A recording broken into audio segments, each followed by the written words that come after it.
Welcome back to another episode of Strong in the Saddle. I'm your host, Katrina. And spring training, conditioning for the season, whatever you want to call it, is in full swing here at the ranch.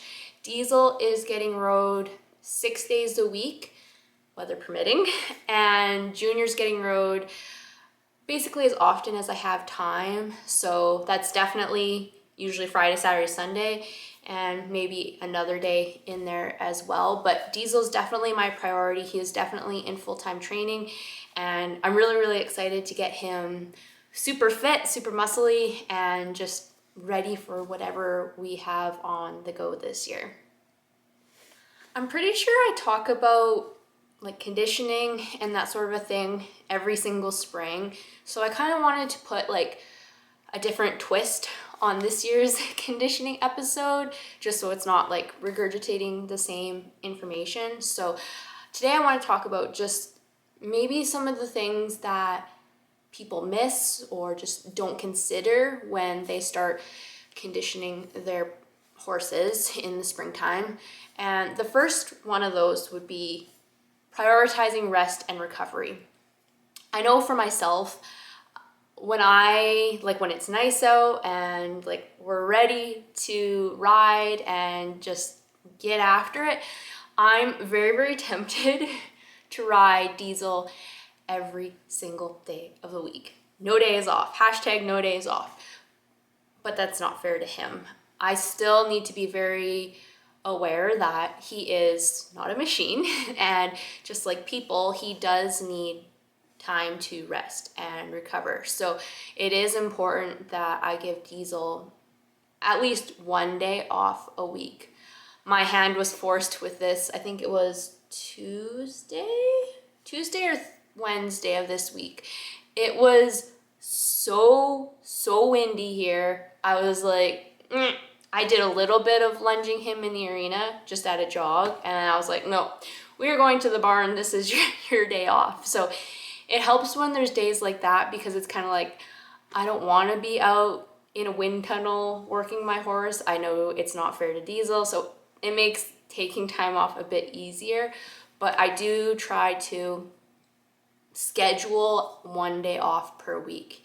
And, if I'm not working with Diesel, I have another horse, which is Junior. So it gives me, I'm still doing something with my horses, but I'm giving Diesel the time off that he deserves for all the hard work that he's putting in. And how much rest and recovery your horse needs, it kind of blends into the next point that I wanted to talk about, which is listening to your horse. If you are overdoing it, your horse will tell you. They will be lethargic. They might start getting sore. And soreness can kind of pop up in a few ways. Like if their muscles are sore because they're not used to exercise, they might end up being hard to catch because they don't want to be rode because they're sore. They might kind of like flinch when you're brushing them or when you put their tack on. They might move kind of weird under saddle. Soreness kind of pops up in different ways, but it's no different than you.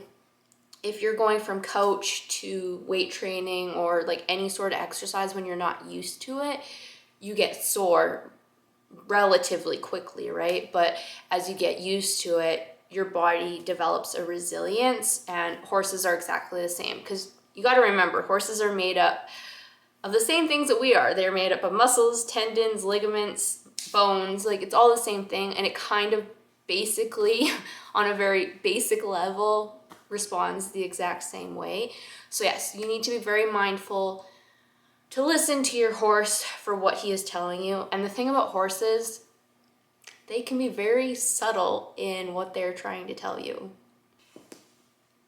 And that's where knowing your horse is very, very important. With my horses personally, Junior is very, very, very stoic, and he will hide any sort of pain, discomfort, soreness, whatever. He hides it very well, and he will truck on, do what I ask him to do without really giving any indication that there's something off. So I had to become very, very attuned to Junior to pick up on the tiniest little change to indicate that something might be off. And maybe he just needs some time off, or maybe he needs to see the vet or some sort of body worker. But I had to be very mindful, be spending a lot of time with him so I could notice those subtle shifts.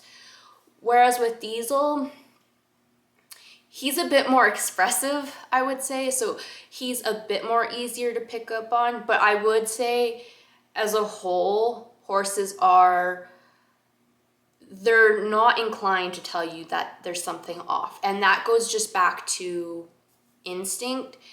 If a horse is out in the wild and they're showing that they're sore or something's wrong, that might be an indication to a predator that, hey, you are the weak link in this herd. I'm going to go after you because you're sore and you're not going to be able to run as far as your buddy who's feeling better. So horses over time have learned to cover up when something might be off. Yes, there might be variances between some horses that show it more than others or sooner than others, but as a whole, you need to be very mindful, pay very close attention to your horse, and watch for those little changes to indicate that they might be telling you something. And it's really, really important when you're bringing a horse into training, specifically because you are giving their body a lot of new stimulus that, like I said, when you're bringing yourself back into training or into exercise, you tend to be sore than, say, an athlete who trains every single day, every week, 52 weeks out of the year, right? So it's very, very important to just pay attention to your horse and listen to what he's telling you. Aside from things like soreness, I would look for if an easy to catch horse suddenly becomes harder to catch. If you just look at your horse's eye and maybe it looks a little dull or he just looks tired, like maybe give him some time off. If you're having difficulties in the arena with maybe he doesn't want to pick up a lead or he just feels really lethargic and behind the leg and just not the spicy horse that they typically are. There's various ways that horses try to tell us things, and you need to become a student of your horse and learn the insides and outs of them. With Junior, I've owned him since 2006, so I can pick up on the slightest little thing from him. Diesel, I'm still learning, but that doesn't give me a free pass to just not try and watch for things that he's trying to tell me. I need to be extra diligent in paying attention to him because I'm not as familiar with Diesel as I am with Junior. Another thing that I wanted to touch on today is kind of, I guess what you would call maybe positive reinforcement. Again, looking at myself personally, it's very tempting to put Diesel back in training and then immediately go to like working on the things that we need to work on and just like constantly drilling on the things that I want to improve. That's a real good way to burn your horse out, maybe make him a bit frustrated. You want to build your horse's confidence, right? So I need to be very mindful to, have easy rides, have moderate rides, have harder rides. And within that, so it could be easier like cardiovascularly, or it can be easier skill-wise. So there might be days where I do less loping. There might be days where I do more loping, or more backing or less backing. And then there's days where I'm going to work on more technical things, like maybe doing some various lateral work. As he gets more fit, I might start working on flying lead changes. But I also need to like intertwine that with just like working on transitions and just things like a solid stop, like things that I know Diesel knows and that are just easy to just work on, build his confidence up, give him a pat on the neck saying he did good. Like every day does not need to be balls to the wall, super hard, like get after it. Your horse is gonna resent you after a while if you do that.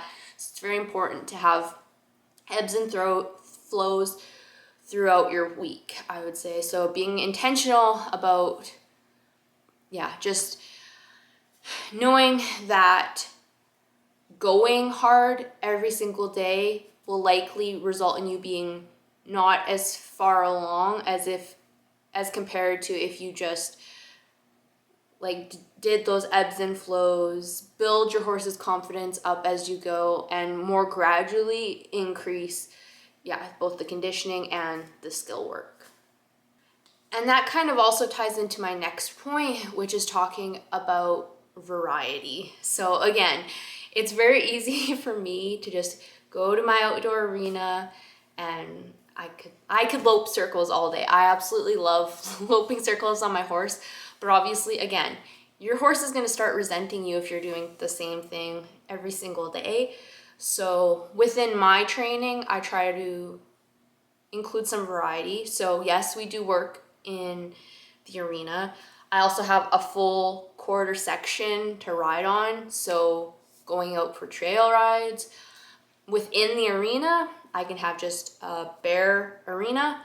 I can also set up some ground poles. I can set up cones. I can set up barrels, like just things to keep my horse's mind stimulated and just add variety to that training. He's gonna look forward, or at least not resent your training sessions with him, because it's kind of like, what are we doing today? As opposed to like, oh, we're doing the same thing that we've done for the past X number of days. We're gonna trot for this many minutes and then lope for this many. Like, that sounds terrible. That sounds like going to the gym and walking on the treadmill, like the equivalent of that for a horse, right?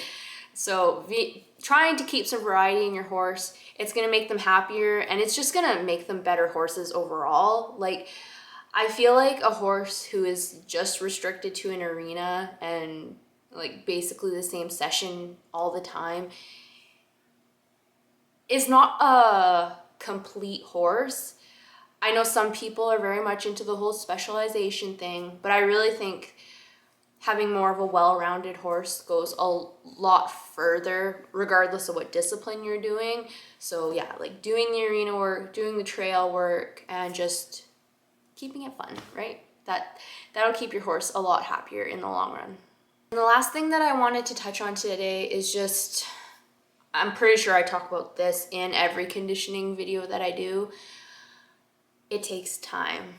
Like, you're not gonna go from couch to a powerlifting competition or from couch to a 10K overnight. And it's the same with your horse, especially if your horse has been completely out of training all winter.